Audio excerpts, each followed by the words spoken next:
चलो देखो, आज हम स्टार्ट करते हैं पॉलिनोमियल्स का, फैक्टराइजेशन का। क्लास 9 का सबसे इंपॉर्टेंट टॉपिक है cubic polynomial, factorisation of cubic polynomial. हमने प्रीवियस पार्ट में एक टॉपिक समझा था फैक्टराइजेशन ऑफ क्वाड्रेटिक पॉलिनोमियल, जो आप मेरे पिछले पार्ट्स में जाके देख सकते हो। ये क्लास 9 का मोस्ट इंपॉर्टेंट क्वेश्चन है जो 100% एग्जाम में आएगा। क्यूबिक पे क्वेश्चन ज़रूर आता है 4 या 5 मार्क में। तो कैसे हम क्यूबिक पॉलिनोमियल को फैक्टराइज करते हैं, क्यूबिक की देखो स्टैंडर्ड फॉर्म कैसे पहचानना है कि ये क्यूबिक है और उसकी फैक्टर है। क्यूबिक मतलब क्या होता है कि वेरिएबल की हाईएस्ट डिग्री 3 होनी चाहिए, विच इज़ कॉल्ड क्यूबिक। तो क्यूबिक की जो फॉर्म है वो क्या होनी चाहिए, first term cube, then square, then power 1, then constant. इस फॉर्म में क्वेश्चन होना चाहिए। डिक्रीजिंग ऑर्डर में पावर चल रही है, हाईएस्ट डिग्री 3, फिर वेरिएबल की पावर 2, फिर वेरिएबल की पावर 1, फिर लास्ट में होनी चाहिए कांस्टेंट टर्म, मतलब 1 2 3 4, इस 4 टर्म्स में होना चाहिए। क्वाड्रेटिक में 3 टर्म्स होती है और हाईएस्ट डिग्री 2 होती है, तो वहाँ पे आप मिडिल टर्म यूज़ करके फैक्टराइज करते हो। बट ये क्यूबिक है, मोस्ट इंपॉर्टेंट क्वेश्चन, इसको छोड़ना नहीं है। अब इस क्वेश्चन को करने के मैथड्स क्या होते हैं, देखो इस क्वेश्चन में सबसे पहला स्टेप होता है फैक्टर थ्योरम। सबसे पहले हम इसके अंदर एक अप्लाई करते हैं फैक्टर थ्योरम, जिसे हम हिट एंड ट्रायल मेथड भी बोलते हैं। फिर इसका अगला स्टेप होता है लॉन्ग डिवीज़न मेथड, जो हम इस टॉपिक में करने वाले हैं। फिर आखिरी स्टेप होता है मिडल टर्म स्प्लिटिंग। मतलब इस क्वेश्चन में 3 स्टेप्स फॉलो होने वाले हैं। First factor theorem, second long division, third middle term splitting. अब इसमें आप मिडिल टर्म स्प्लिटिंग दोबारा रिवाइज करोगे। फैक्टर थ्योरम क्या होता है, देखो अब हमें एक पॉलिनोमियल दिया, सबसे पहला स्टेप होता है लेट पी एक्स, ये जो हमारा पॉलिनोमियल है वो एक पी एक्स है, इसको पी एक्स मान लो, -23x² plus 142x minus 120, right. तो अब हमारे पास ये हो गया। अब फैक्टर थ्योरम का मतलब हिट एंड ट्रायल, मतलब इस x की जगह आपको ऐसी वैल्यू डालनी है जो वैल्यू डालने पर आपका आंसर 0 आ जाए, जो आंसर आपका 0 आ जाए। तो हम स्टार्ट करेंगे x की जगह, सपोज करो हम 1 पुट करके देखेंगे। तो जहाँ जहाँ x है आपने उसकी जगह क्या करना है, 1 पुट करना है। तो मैं x की जगह 1 पुट करूँगा।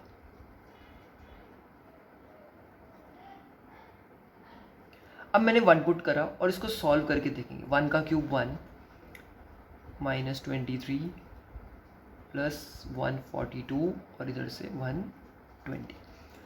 अब देखो ये 42 में 1 ऐड करेंगे 143, और इधर से minus minus plus, sign minus का -143, ये 43 143 कट जाएगा, आंसर इज 0।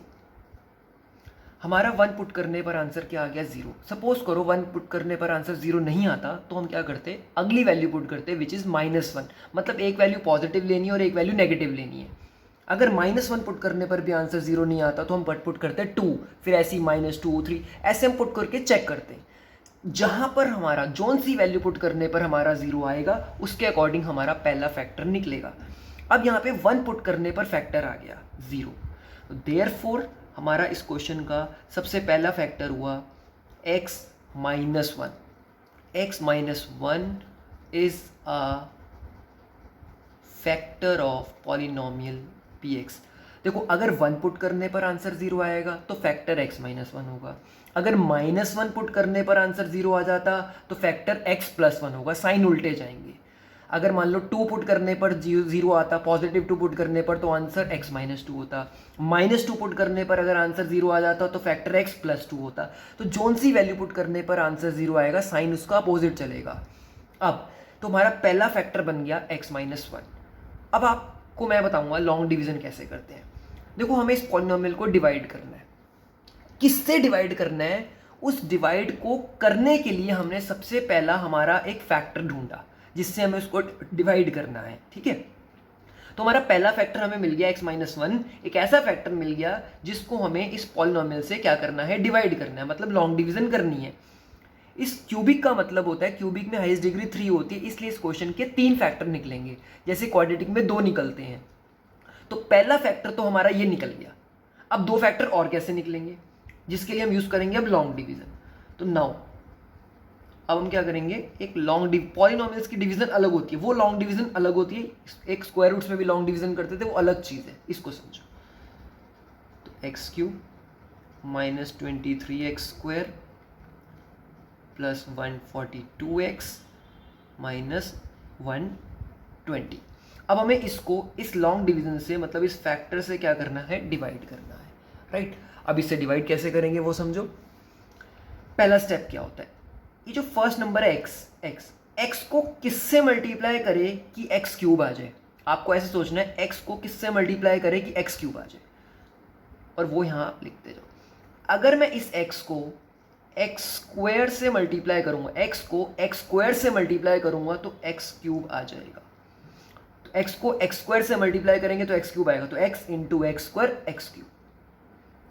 अब अगला स्टेप, ये जो x के साथ वाला नंबर है -1, इसको भी आपको पहले इस नंबर से मल्टीप्लाई करना है जो हमने सोचा था x²। तो आगे नहीं चलना, पहले x को x² से मल्टीप्लाई करेंगे तो x³ आएगा। अब हम क्या करेंगे, इस -1 को भी पहले इस x² से मल्टीप्लाई करेंगे।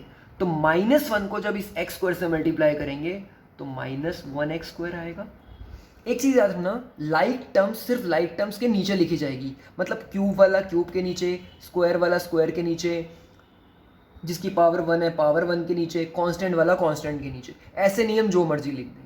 तो पहला स्टेप हो गया, x को किससे मल्टीप्लाई करें कि x³ आ जाए, x को x² से मल्टीप्लाई करेंगे तो x³ आ जाएगा। फिर उस -1 को भी क्या करेंगे, इस x² से मल्टीप्लाई करेंगे तो आ जाएगा -1x²। अब ये जो नीचे वाले डिजिट्स है ना, इनके आपको साइन चेंज करने हैं। ये पॉजिटिव है, ये नेगेटिव हो जाएगा, ये नेगेटिव है, पॉजिटिव हो जाएगा। अब देखो ये पॉजिटिव नेगेटिव कट जाएंगे, ये माइनस है, ये प्लस है, प्लस माइनस माइनस होता है, साइन बड़े वाले का आता है। तो -23 में से अगर मैं 1 माइनस करूंगा तो -22x², क्योंकि 23 बड़ा है। ये हो गया हमारा पहला स्टेप। अब हम क्या करेंगे, जो बची हुई टर्म्स है ना, ये जो बची हुई टर्म्स हैं, ये सारी की सारी हम कॉपी कर लेंगे, सारी की सारी नीचे कॉपी कर लेंगे। कॉपी करने के बाद अब सारे स्टेप्स वही फॉलो करने हैं। फिर दोबारा हमने वही सोचना है कि इस x को किससे मल्टीप्लाई करें कि -22x² आ जाए। याद रखना, साइन को साथ में बोल के चलना है। x को किससे मल्टीप्लाई करें कि -22x² आ जाए। अगर हम x को -22x से मल्टीप्लाई करेंगे, x को -22x से मल्टीप्लाई करेंगे, तभी हमारा -22x² आएगा, क्योंकि x इंटू x x² होता है। माइनस का साइन लेना है तभी माइनस बनेगा, हमें सेम चीज़ बनानी होती है। तो x को अगर हम -22x से मल्टीप्लाई करेंगे तभी -22x² आएगा। अब अगला स्टेप वही सेम, जैसे -1 को पहले x² से मल्टीप्लाई करके लिखा था। अब -1 को, ये जो x के साथ टर्म है -1, इसको भी पहले ये जो 22x हमने सोचा है उससे मल्टीप्लाई करना है। तो -1 को अगर -22 से करेंगे मल्टीप्लाई, माइनस माइनस प्लस होता है, एक तो साइन प्लस का आएगा, 1 इंटू 22x करेंगे तो 22x आएगा, राइट। अब वही सेम स्टेप, नीचे वाली डिजिट के साइन चेंज हो जाएंगे, ये प्लस हो जाएगा, ये माइनस हो जाएगा, ये पॉजिटिव नेगेटिव कैंसिल हो जाएगा, प्लस माइनस माइनस साइन बड़ी वाले का, तो 142x में से 22x माइनस करोगे तो आपका 120x आएगा।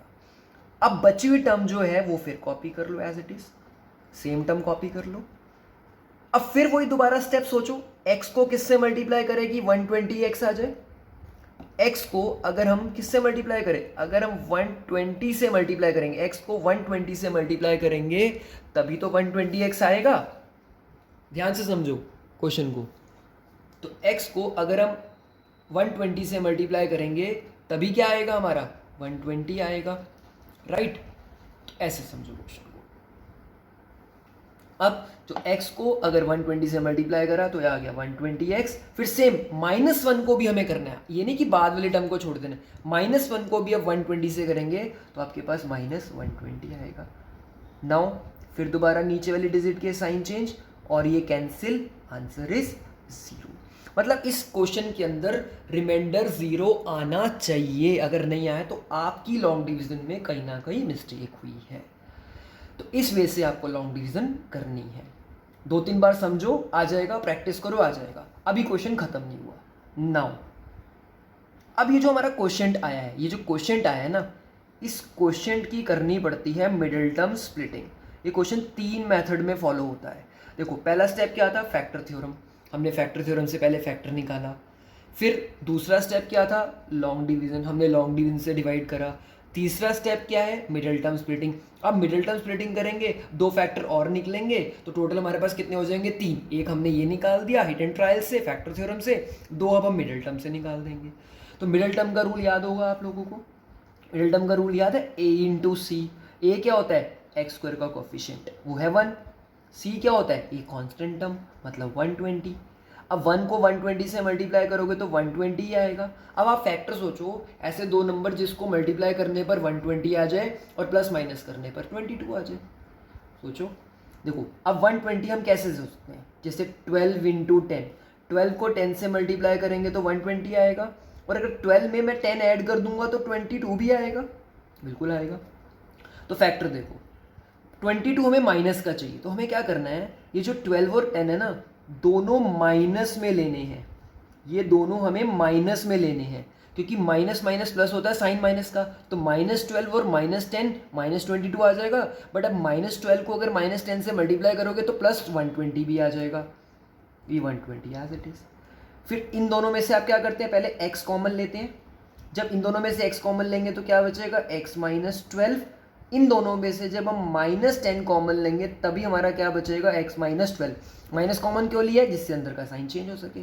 तो x -10 और x -12, ये दो फैक्टर बन गए। तो एक फैक्टर ये हो गया, दो ये हो गए। एक आखिरी स्टेटमेंट जरूर लिख दो, देयरफॉर x -1, x -10 और x -12 are the factors of px, are the factors of px। ये स्टेटमेंट लिखनी ज़रूरी है, ये मार्क्स कट जाएंगे। तो ये पूरा आपका एक 4 या 5 मार्क का क्वेश्चन, एक क्वेश्चन पक्का एग्जाम में आएगा। तो ये था हमारा most important question of cubic polynomial factorisation. तो इस वे से आपको करना है, पहले factor theorem, then long division, then middle term. तो एक क्वेश्चन में 3 स्टेप्स फॉलो करेंगे, तब जाके हमारा एक क्वेश्चन कंप्लीट होगा। तो इसको अच्छे से 2-3 बार पढ़ना और फिर अपने NCERT के क्वेश्चंस जो है आप लोग एक बार ट्राई करना।